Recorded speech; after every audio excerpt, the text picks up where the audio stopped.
Hi hello. ഈ ഒരു sound കേട്ടിട്ട് നിങ്ങൾക്ക് വല്ലതും തോന്നുന്നുണ്ടോ? നല്ല മുരുമുരാന്നിരിക്കുന്ന നല്ല ചക്കവറ്റൽ കേട്ടോ. ഇത് വേറെ എവിടെ നിന്നും മേടിച്ചതല്ല, ഞാൻ സ്വന്തമായി ഉണ്ടാക്കിയതാണ്. എയർ ഫ്രയർ മേടിച്ചിട്ട് ഒരു 1.5 വർഷത്തോളമായി. ഇതുവരെ അതൊന്നും ഉപയോഗിക്കാത്തതിന് വീട്ടിൽ നിന്ന് കേൾക്കാത്തൊന്നുമില്ല. ഉപയോഗിക്കത്തില്ലെന്നല്ല, ഇടയ്ക്ക് വെച്ച് മീനൊക്കെ ഒന്ന് പൊരിക്കുമായിരുന്നു കേട്ടോ. പക്ഷേ അതിൻ്റെ ഒരു സ്മെല്ല് എനിക്ക് ഒട്ടും പിടിക്കുന്നില്ല കേട്ടോ. നിങ്ങൾക്ക് അതിൻ്റെ സ്മെല്ല് പിടിക്കാത്തവരുണ്ടെങ്കിൽ ഒന്ന് കമൻറ്റ് ചെയ്യണേ.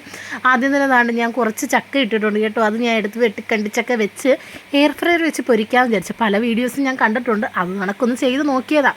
പക്ഷേ ഏറെക്കുറെയൊക്കെ ശരിയായിരുന്നു. കുറച്ചൊക്കെ വേവാനല്ല, ഒന്ന് മൊരിഞ്ഞ് വരാനുണ്ടായിരുന്നു. പിന്നെ ഞാൻ എടുത്ത് വെച്ചിട്ട് ഒന്ന് മിക്സ് ചെയ്താലേ. പിന്നെ പറയണോ, ഈ ശബ്ദം കേട്ടാൽ നിങ്ങൾക്ക് മനസ്സിലാവുമല്ലേ? ഞാനൊന്ന് കഴിച്ച് കാണിച്ചു തരാവേ. അപ്പോൾ അടിപൊളിയാണ്, നല്ല ടേസ്റ്റുമാണ്, എന്നാൽ നല്ല ഹെൽത്തിയുമാണ്. നിങ്ങൾ എന്തായാലും മസ്റ്റായിട്ടൊന്ന് ട്രൈ ചെയ്ത് നോക്കണം, എയർ ഫ്രയർ ഉള്ളവർ. അപ്പോൾ എൻ്റെ വീഡിയോത്തിലുള്ള ബൈ, സീ യു.